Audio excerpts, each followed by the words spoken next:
Hi friends, welcome to top 7 Tamil.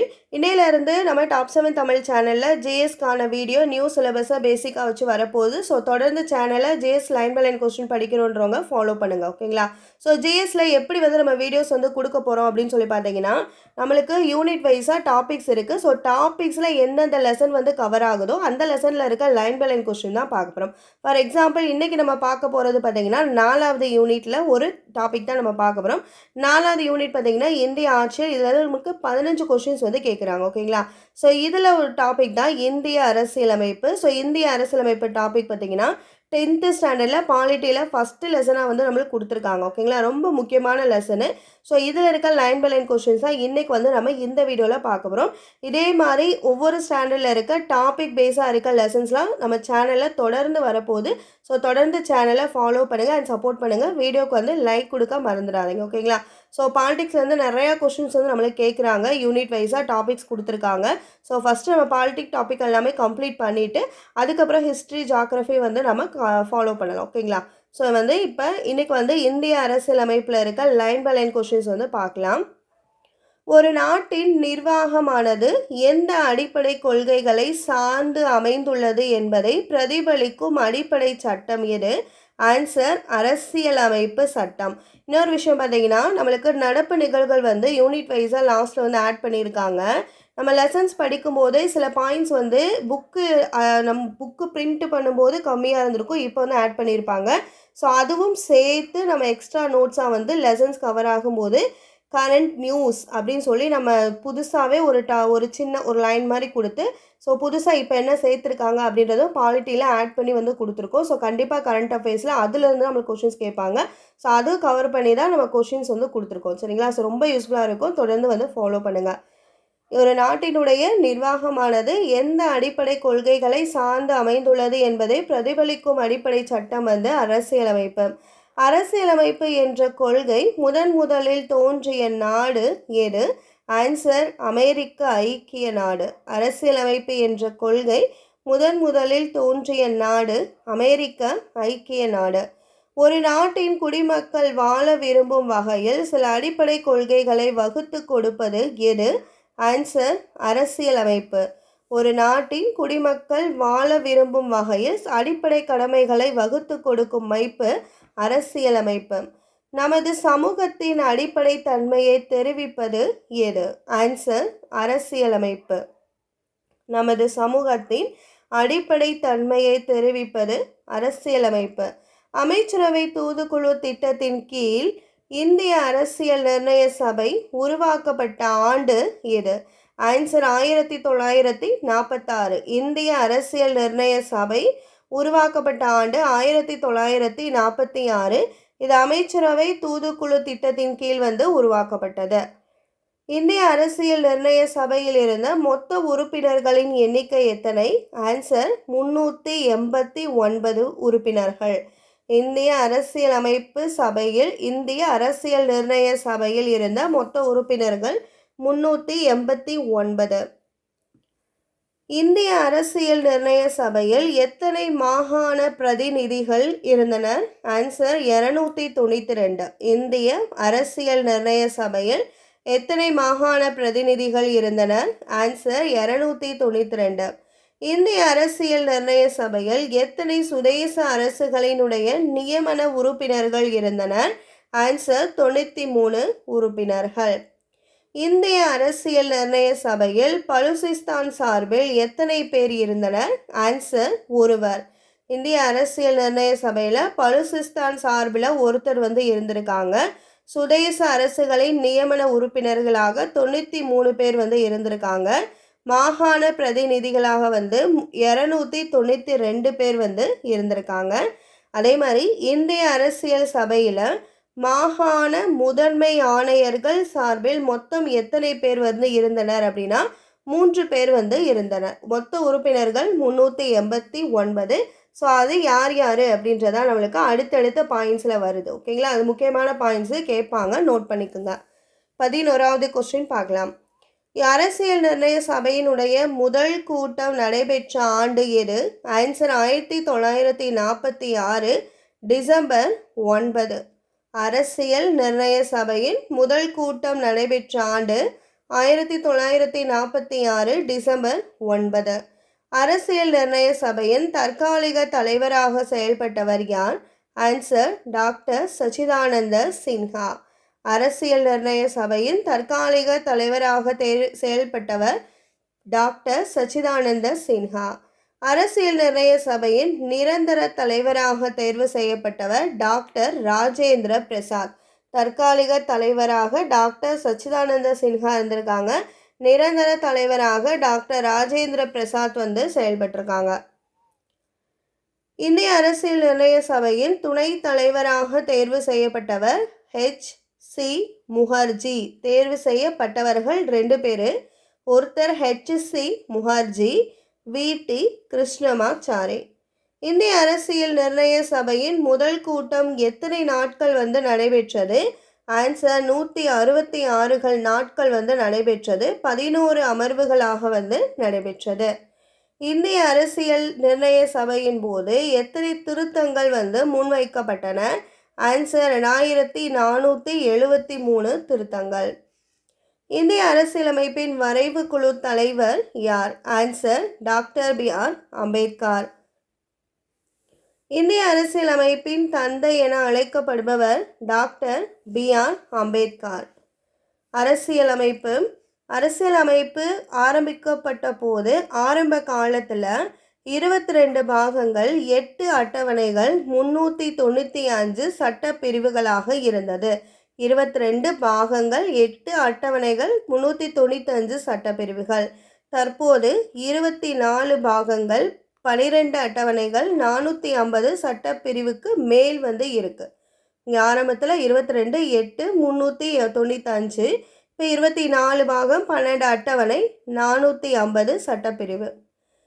இந்திய அரசியலமைப்பு ஏற்றுக்கொள்ளப்பட்ட நாள் 1949 நவம்பர் 26. இந்திய அரசியலமைப்பு ஏற்றுக்கொள்ளப்பட்ட நாள் 1949 நவம்பர் 26. இந்திய அரசியலமைப்பு நடைமுறைக்கு வந்த நாள் 1950 ஜனவரி 26. இந்திய அரசியலமைப்பு சட்டம் நடைமுறைக்கு வந்த நாளான 1950 ஜனவரி 26 இந்திய குடியரசு தினமாக கொண்டாடுகிறோம். இந்திய அரசியலமைப்பு எந்த நாட்டு பாணியில் எழுதப்பட்டது? Answer Italy. இந்திய அரசியலமைப்பு இத்தாலி நாட்டு பாணியில் எழுதப்பட்டது. இந்திய அரசியலமைப்பு யாரால் கைப்பட எழுதப்பட்டது?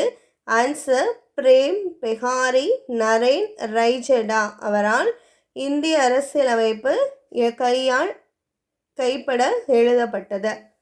உலகத்திலேயே மிக பெரிய அரசியலமைப்பு கொண்ட நாடு இந்திய அரசியலமைப்பு. உலகத்திலேயே மிக பெரிய அரசியலமைப்பு கொண்ட நாடு இந்திய அரசியலமைப்பு.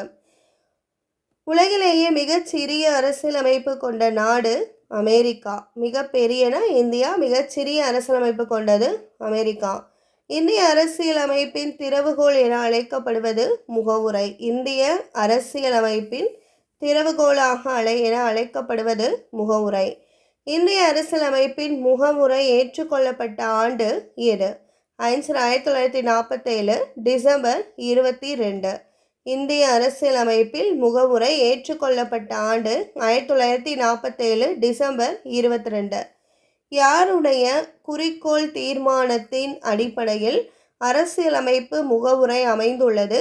ஆன்சர் ஜவஹர்லால் நேருவுடைய குறிக்கோள் தீர்மானத்தின் அடிப்படையில் அரசியலமைப்பினுடைய முகவுரை அமைந்துள்ளது. இந்திய அரசியலமைப்பின் முகவுரை எந்த வருடம் திருத்தப்பட்டது? ஆன்சர் 1976 ஆண்டு திருத்தப்பட்டது. முகவுரை திருத்தப்பட்ட ஆண்டு எதுன்னு கேட்பாங்க. 1976. இந்திய அரசியலமைப்பின் முகவுரை எந்த அரசியலமைப்பு சட்ட திருத்தத்தின்படி ஒரு முறை திருத்தப்பட்டது? இதுவரை ஒரு முறை திருத்தியிருக்காங்க. 1976 42வது சட்ட திருத்தத்தின்படி திருத்தப்பட்டிருக்கு. ஓகேங்களா? ஸோ இது 4-2 மாறிடுச்சு. ஸோ அந்த ஞாபகம் வச்சுக்கோங்க. சட்ட திருத்தம் 42.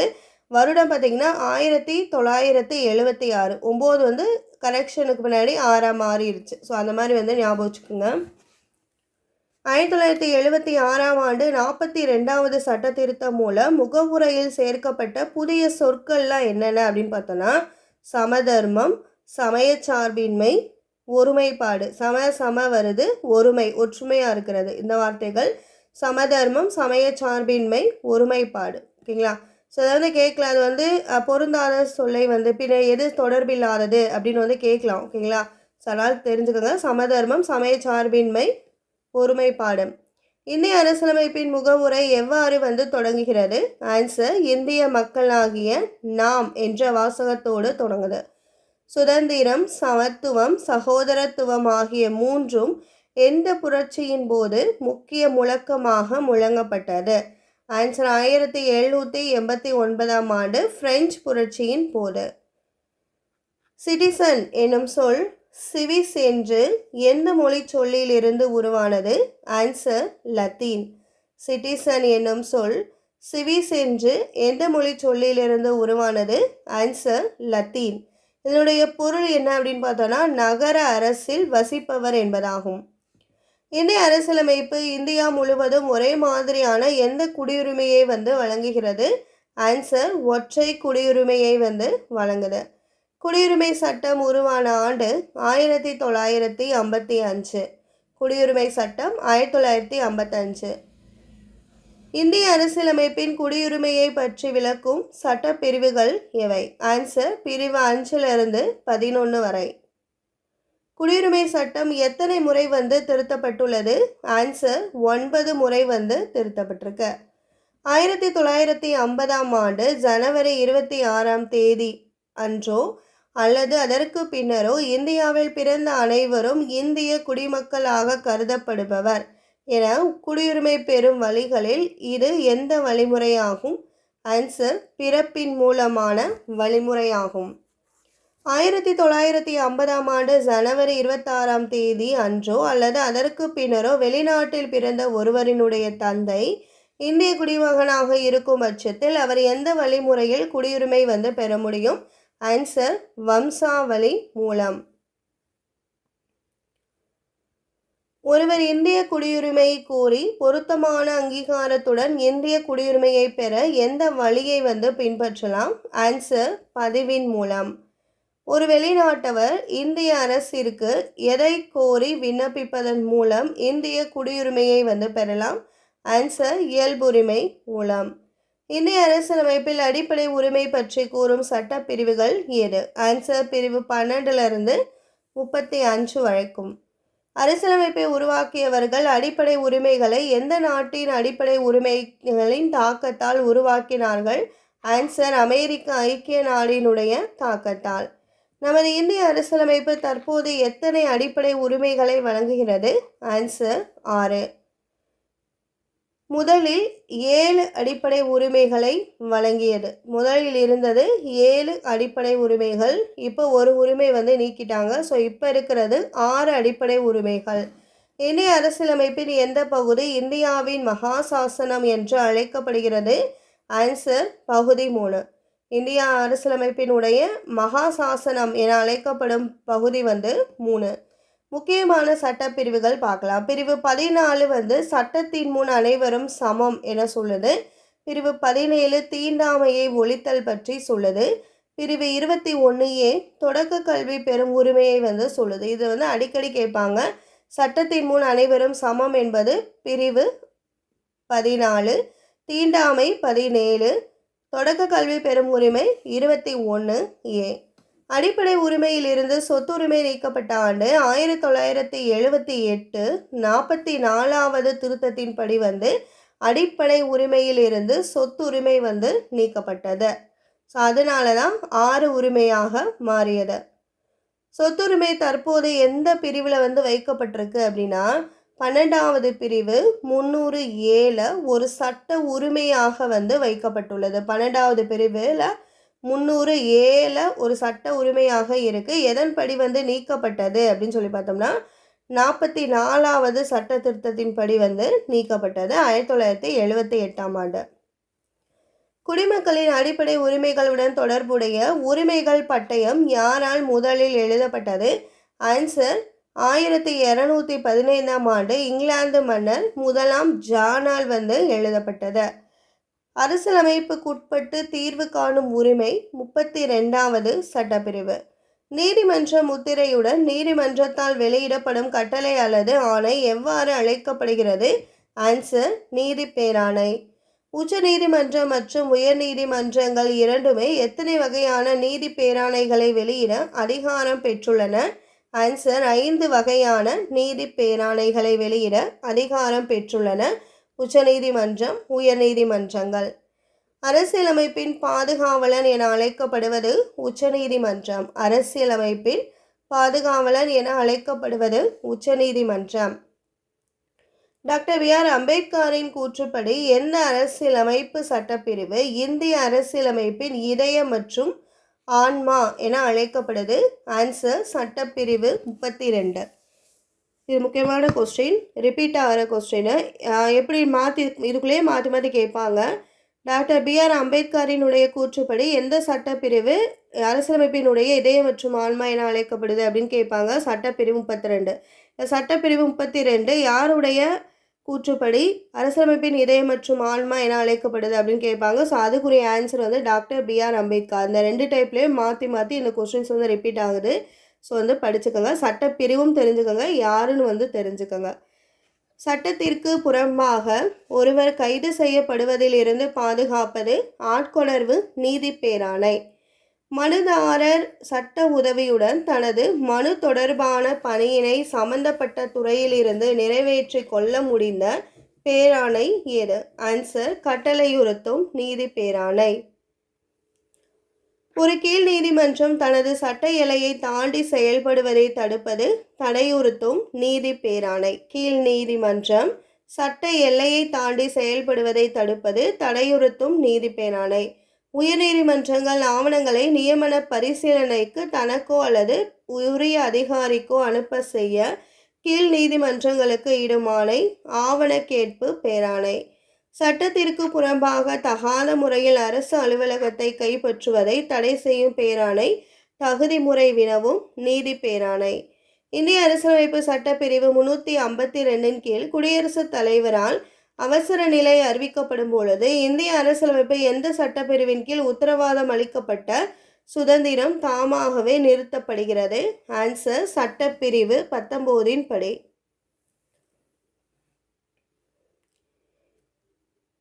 இந்திய அரசியலமைப்பு சட்டப்பிரிவு 352 கீழ் குடியரசுத் தலைவரால் அவசர நிலை அறிவிக்கப்படும் பொழுது இந்திய அரசியலமைப்பினுடைய எந்த சட்டப்பிரிவின் கீழ் உத்தரவாதம் அளிக்கப்பட்ட சுதந்திரம் தாமாகவே நிறுத்தப்படுது? சட்டப்பிரிவு 19 கீழ்.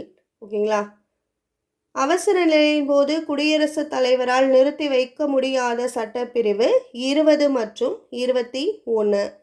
அரசு நெறிமுறையுறுத்தும் கோட்பாடுகள் இந்திய அரசியலமைப்பு சட்டம் பகுதி 4 எந்த பிரிவில் வைக்கப்பட்டுள்ளது? ஆன்சர், சட்டப்பிரிவு 36 51 வரைக்கும்.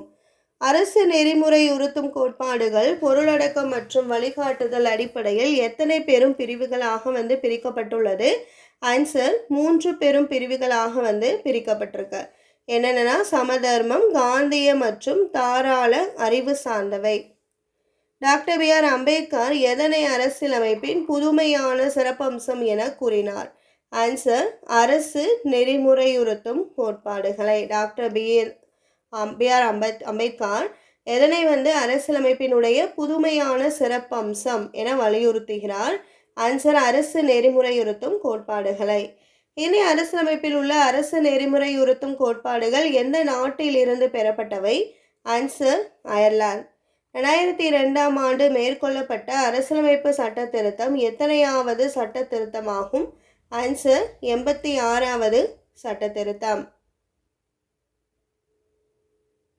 2002ஆம் ஆண்டு 86வது சட்ட திருத்தத்தின்படி இந்திய அரசியலமைப்பின் பிரிவு 45 திருத்தப்பட்டு பிரிவு 21A கீழ் எந்த உரிமை அடிப்படை உரிமையாக சேர்க்கப்பட்டது?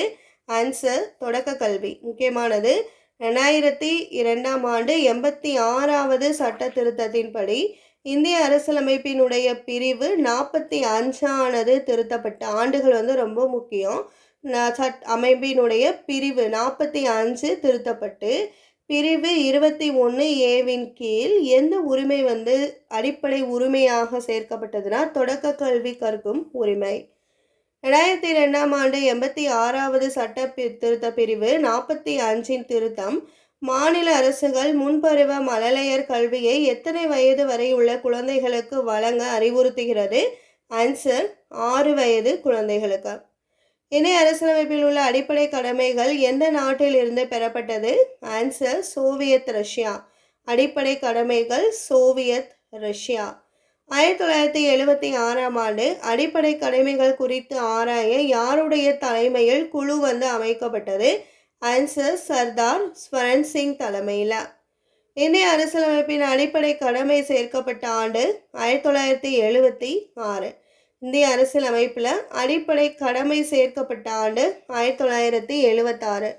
இந்திய அரசியலமைப்பில் அடிப்படை கடமை எந்த சட்ட திருத்தம் மூலம் சேர்க்கப்பட்டது? ஆன்சர் 42வது சட்ட திருத்தத்தின் படி வந்து சேர்க்கப்பட்டது. அடிப்படை கடமை 1976ஆம் ஆண்டு சேர்க்கப்பட்டது. எந்த சட்ட பிரிவு திருத்தம் மூலம் வந்து சேர்க்கப்பட்டது? 42வது சட்ட திருத்தம் மூலம் வந்து சேர்க்கப்பட்டது. அடிப்படை கடமைகள். இந்திய அரசியலமைப்பில் அடிப்படை கடமை எந்த சட்ட பிரிவில் புதிதாக சேர்க்கப்பட்டது? ஆன்சர் 51A சட்ட பிரிவில் புதிதாக சேர்க்கப்பட்டது.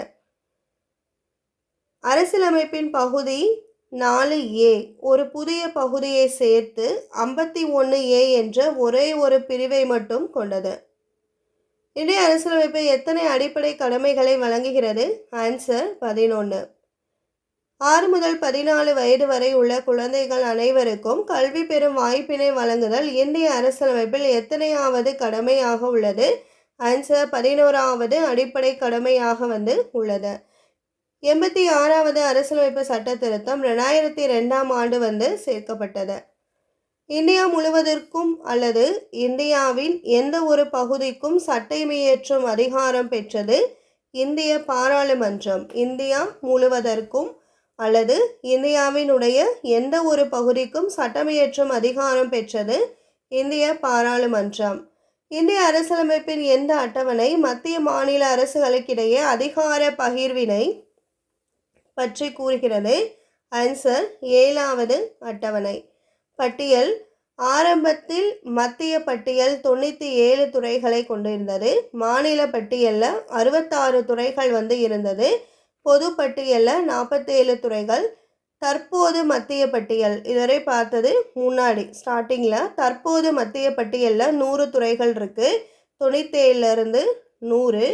அதே மாதிரி மாநில பட்டியலில் 66 துறைகளாக இருந்தது. இப்போ 61 துறைகளாக இருக்குது. பொது பட்டியலில் 47 துறைகளாக இருந்தது. இப்போ 52 துறைகளாக வந்து கூடியிருக்கு. நடுவண் அரசுக்கு சொந்தமான பட்டியலில் சட்டமியற்றும் பிரத்யேக அதிகாரத்தை பெற்றது வந்து நாடாளுமன்றம். மாநில அரசுக்கு சொந்தமான பட்டியலில் சட்டமியற்றும் பிரத்யேக அதிகாரத்தை பெற்றது மாநில சட்டமன்றம். பொது பட்டியலில் உள்ள துறைகளின் மீது சட்டமியற்றும் பிரத்யேக அதிகாரத்தை பெற்றது நாடாளுமன்றம் மற்றும் மாநில சட்டமன்றம்.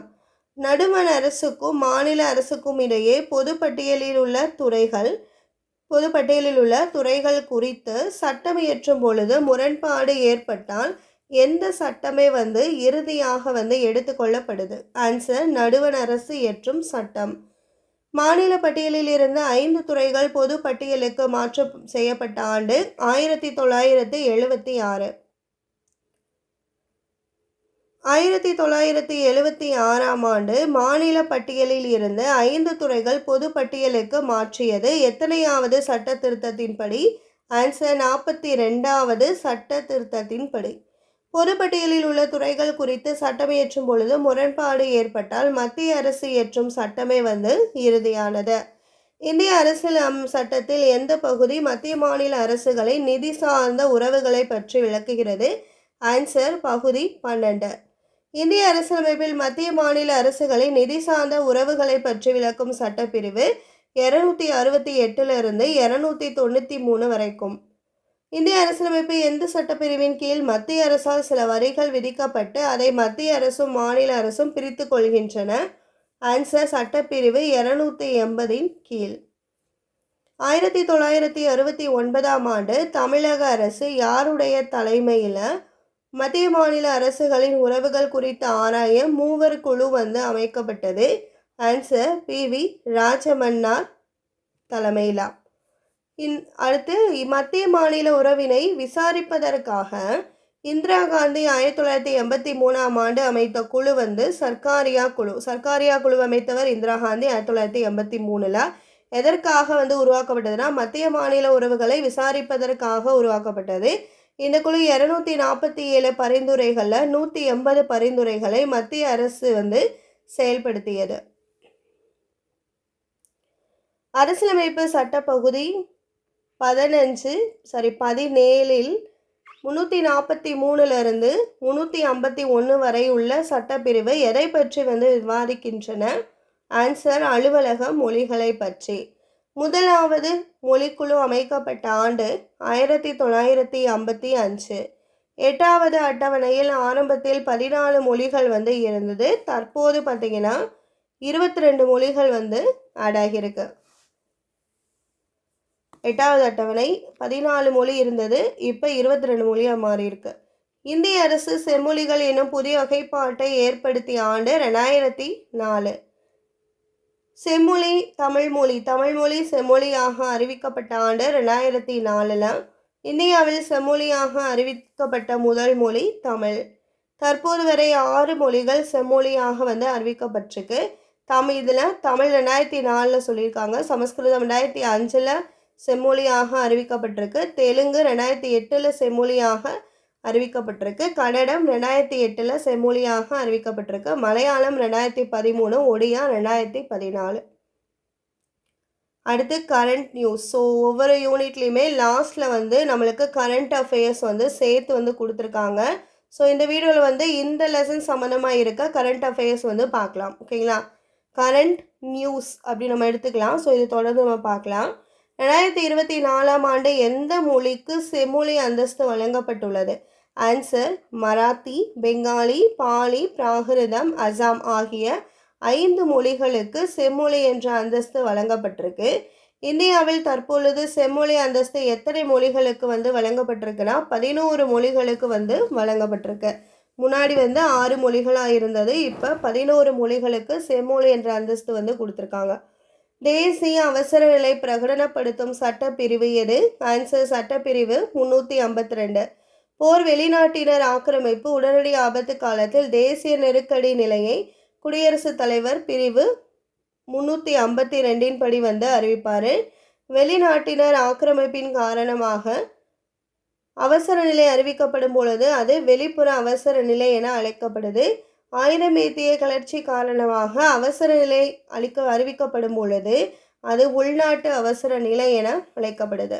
தற்போது வரை இந்தியாவில் 3 முறை தேசிய அவசர நிலை பிறப்பிக்கப்பட்டிருக்கு. எப்போனா 1962 ஒரு தடவை, 71 ஒரு தடவை, 75ஆம் ஆண்டுகளில் ஒரு தடவை இந்த அவசர பிரகடன நிலை அறிவிக்கப்பட்டிருக்கு. மத்திய மாநில அவசர நிலை பிரகடனப்படுத்தும் சட்டப்பிரிவு 350.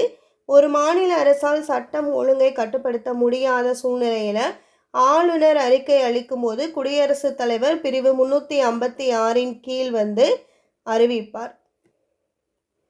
இதே நம்ம மேலே இது பார்த்தோம், மாநில அரசுக்கு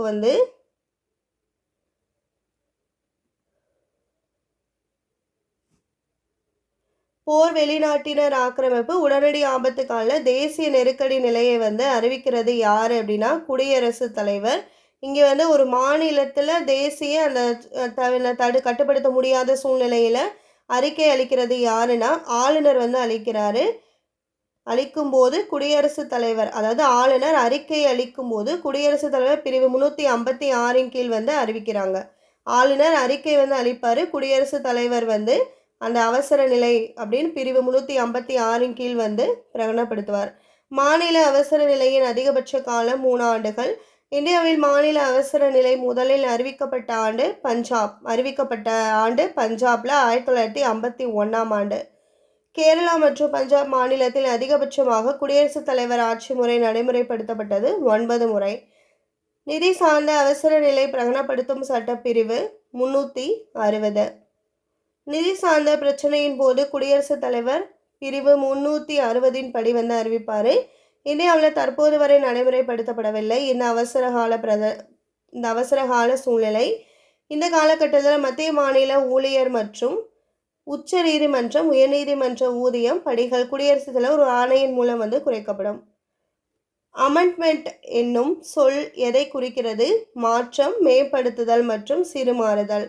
அரசியலமைப்பினை சட்ட திருத்தம் செய்வதில் பின்பற்றப்படும் முறைகள் மற்றும் திருத்தம் செய்வதில் நாடாளுமன்றத்தின் அதிகாரங்கள் பற்றி கூறும் பிரிவு சட்டப்பிரிவு 368.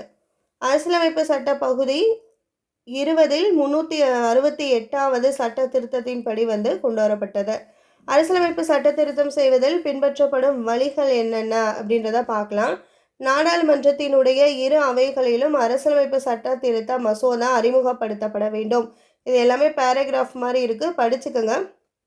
கூற்று காரணத்தில் கேட்கலாம், இல்லை 4 கூற்று கொடுத்து எது சரி எது தவறு அப்படின்னு கேட்கலாம். ஓகேங்களா? அதெல்லாம் ஸ்டேட்மெண்ட் மாதிரி இருக்குது, படிச்சுக்கோங்க. நாடாளுமன்றத்தின் இரு அவைகளிலும் அரசியலமைப்பு சட்ட திருத்த மசோதா அறிமுகப்படுத்தப்பட வேண்டும். நாடாளுமன்றத்தின் ஒவ்வொரு அவையிலும் அவையின் ஒட்டுமொத்த உறுப்பினர்களில் பெரும்பான்மையான உறுப்பினர்கள் ஆதரவு தர வேண்டும். அவைக்கு வாக்களித்தவர்கள் 3/2 பங்குக்கு குறையாமல் மசோதாவிற்கு ஆதரவாக வாக்களித்தால் மட்டுமே குடியரசுத் தலைவர் ஒப்புதலுக்கு அனுப்பப்பட வேண்டும். குடியரசுத் தலைவர் ஒப்புதல் அளித்த பின் மசோதா திருத்தப்பட்ட சொற்களுடன் அரசியலமைப்பு ஏற்றுக்கொள்ளப்படும். நாடாளுமன்றத்தால் மட்டுமே அரசியல் சட்ட திருத்தத்தை கொண்டு வர முடியும். மாநில சட்டமன்றத்தால் அரசியலமைப்பில் எந்த ஒரு சட்ட திருத்தத்தையும் கொண்டு வர முடியாது. மத்திய அரசு நாடாளுமன்றம் மட்டுமே கொண்டு வர முடியும். அரசியலமைப்பின் எத்தனையாவது சட்டப்பிரிவு 3 வகைகளில் அரசியலமைப்பு சட்ட திருத்தங்களை செய்ய வழிவகுக்குது? ஆன்சர் 368வது சட்டப்பிரிவு. இந்திய அரசியலமைப்பில் எந்த சட்ட திருத்தம் சிறிய அரசியலமைப்பு என கூறப்படுகிறது? 42வது சட்ட திருத்தம். 2000ஆம் ஆண்டில் அரசியலமைப்பு செயல்பாடு குறித்து ஆய்வு செய்ய யாருடைய தலைமையில் தேசிய சீராய்வு ஆணையம் அமைக்கப்பட்டது?